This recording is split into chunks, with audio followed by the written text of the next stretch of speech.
Hello बच्चों, मेरे class में आप सभी का हार्दिक स्वागत है। आज मैं आप लोगों के समक्ष सर्वेश्वर दयाल सक्सेना जी द्वारा रचित एक कविता जिसका शीर्षक है पेड़ का दर्द के उद्देश्य को लेकर उपस्थित हूँ। इस कविता के उद्देश्य से पहले मैंने इस कविता के सारांश और MCQ टाइप क्वेश्चन से संबंधित वीडियो को अपने चैनल पर अपलोड किया है। उन दोनों वीडियो का लिंक आपको डिस्क्रिप्शन बॉक्स में मिल जाएगा। इसके साथ ही साथ क्लास 9 के सिलेबस से संबंधित बहुत से वीडियो मेरे चैनल पर पहले ही अपलोड हो चुके हैं। उन सब का भी लिंक आपको डिस्क्रिप्शन बॉक्स में मिल जाएगा, तो डिस्क्रिप्शन बॉक्स जाकर लिंक को जरूर चेक करें और सभी वीडियो को देखें। तो चलिए आरंभ करती हूँ आज का महत्वपूर्ण विषय पेड़ का दर्द शीर्षक कविता का उद्देश्य। सर्वेश्वर दयाल सक्सेना ने पेड़ का दर्द शीर्षक कविता में यह दिखाया है कि कैसे इंसान अपने स्वार्थ के लिए प्रकृति और जंगलों को नष्ट कर रहा है और इससे प्रकृति को कितना दर्द होता है। इस सत्य को उन्होंने बड़े ही मार्मिक ढंग से प्रस्तुत किया है। प्रकृति के विनाश, पर्यावरण संरक्षण तथा मानव संवेदनहीनता को पेड़ का दर्द कविता के माध्यम से प्रस्तुत करना ही कवि सक्सेना जी का उद्देश्य है। कवि ने जिन उद्देश्यों की स्थापना पेड़ का दर्द कविता में की है उसे निम्न प्रकार से प्रस्तुत किया जा सकता है। पहला, प्रकृति के प्रति मनुष्य में संवेदना को जगाना। कवि का यह कहना है कि वे मनुष्य को यह एहसास दिलाना चाहते हैं कि पेड़ केवल लकड़ी या निर्जीव वस्तु नहीं है, बल्कि उनमें भी प्राण और भावनाएं होती है। जब कुल्हाड़ी से उसे काटा जाता है और आरियों से जब टुकड़े टुकड़े किया जाता है तब उसे असहनीय दर्द होता है। कवि ने पेड़ को जीवित पात्र बनाकर उसके दर्द को दिखाया है। वह कहता है, वह मतलब पेड़ क्या कहता है, जंगल की याद अब उन कुल्हाड़ियों की याद रह गई है जो मुझ पर चली थी, उन आरियों की जिन्होंने मेरे टुकड़े टुकड़े किए थे। दूसरा उद्देश्य क्या है, पेड़ों के परोपकारी स्वभाव को प्रस्तुत करना। तो पेड़ सदैव मनुष्य का परोपकार ही करता है। आप सभी जानते हैं पेड़ के बहुत से फायदे हैं। पेड़ से हमें ऑक्सीजन मिलता है, पेड़ से फल फूल औषधि बहुत कुछ प्राप्त होती है, पेड़ से लकड़ी प्राप्त होता है। वे मनुष्य और जीवों को ऑक्सीजन जो जीवनदायिनी है, छाया, फल फूल बहुत कुछ देते हैं। जंगल में अन्य जीवों जैसे चिड़िया, सांप, गुलदार, अन्य जानवरों के साथ उनका एक गहरा और आत्मीय रिश्ता होता है। तो यहाँ पर सिर्फ सांप और गुलदार कहने का अर्थ ये नहीं है कि सिर्फ यही दो जीव, जंगल में बहुत सारे जीव होते हैं। उन सभी जीवों के साथ जो है पेड़ का एक संबंध होता है, लगाव होता है। कवि ने पेड़ की याद कविता के माध्यम से पेड़ों द्वारा मानव समाज को दिए गए निस्वार्थ योगदान के महत्व को समझाया है। तीसरा उद्देश्य है मनुष्य की स्वार्थपरता की आलोचना।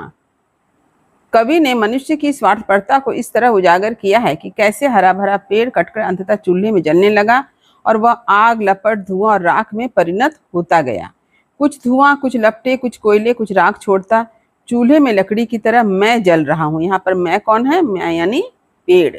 पेड़ बतलाता है कि मनुष्य की स्वार्थपरता के कारण ही पेड़ का अस्तित्व मिट रहा है। पेड़ को कुल्हाड़ी से काटा जा रहा है, आरी से टुकड़े टुकड़े में विभक्त कर उसे आज लकड़ी में परिणत कर दिया जाता है और उसे चूल्हे में जलाया जाता है।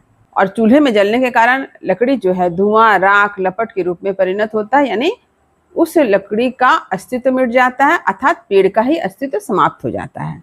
चौथा जो उद्देश्य है वह है विकास के नाम पर विनाश व सामाजिक जागरूकता।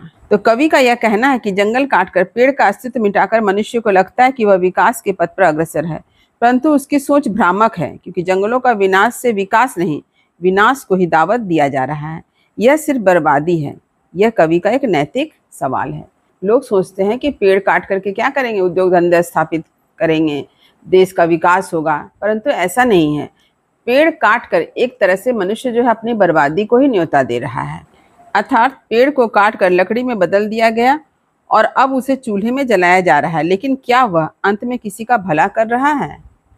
उसे यह भी पता नहीं है कि चूल्हे के ऊपर रखी हांडी में कुछ पक भी रहा है कि नहीं। कवि ने इस कविता के माध्यम से आम लोगों को अन्याय के खिलाफ आवाज उठाने के लिए प्रेरित किया है। यही कारण है कि पेड़ चूल्हे के सामने बैठे लोगों के चेहरे देखता है और सोचता है ये गुस्से से तमतमा रहे हैं और अत्याचार के खिलाफ उठेंगे या आग बुझा देंगे। अगला उद्देश्य है अपनी मिट्टी व जड़ों से जुड़ाव के महत्व को बतलाना। कवि का कहना है कि सभी का अपनी जड़ें अपनी मिट्टी होती है, उससे कट जाना यानी अपने अस्तित्व का मिट जाना, इसमें सबसे बड़ा दुख है। यही कारण है कि जलती हुई पेड़ की लकड़ियां चिंगारी रूपी पत्तियों के समान झरकर धरती पर गिरकर उस मिट्टी को चूमती है जहां पर उसकी जड़ें थी। अपने अंतिम समय यानी मरते समय भी पेड़ अपनी जड़ों और मिट्टी से मिलना चाहती है। अतः पेड़ का दर्द कविता का मुख्य उद्देश्य है मनुष्य को पर्यावरण के प्रति जिम्मेदार बनाना, संवेदनशील बनाना, पेड़ों के महत्व को समझाकर प्रकृति के विनाश को रोकना तथा अपनी मिट्टी व जड़ों के प्रति लगाव या जुड़ाव को पेड़ के माध्यम से जागृत करना। तो ये है पेड़ के दर्द शीर्षक कविता का उद्देश्य। इसे मैंने आप लोगों के समक्ष टाइप करके मैंने प्रस्तुत किया है। तो आप इसे अपनी कॉपी में जरूर उतार लें। आपके सेकंड समेटिव एग्जाम के लिए सारे प्रश्न काफ़ी इम्पॉर्टेंट हैं। तो उम्मीद करती हूँ कि मेरे द्वारा बतलाए गए प्रत्येक प्रश्न के उत्तर आपको समझ में आ गए होंगे। यदि कहीं कुछ समझने में दिक्कत हुई हो तो कमेंट अवश्य करें, वीडियो को लाइक करें और सभी पढ़ने वाले विद्यार्थियों में शेयर करना ना भूलें। जो बच्चे मेरे चैनल पर नए हैं वे चैनल को सब्सक्राइब जरूर कर लें ताकि हर वीडियो का नोटिफिकेशन आपको समय समय पर मिल सके।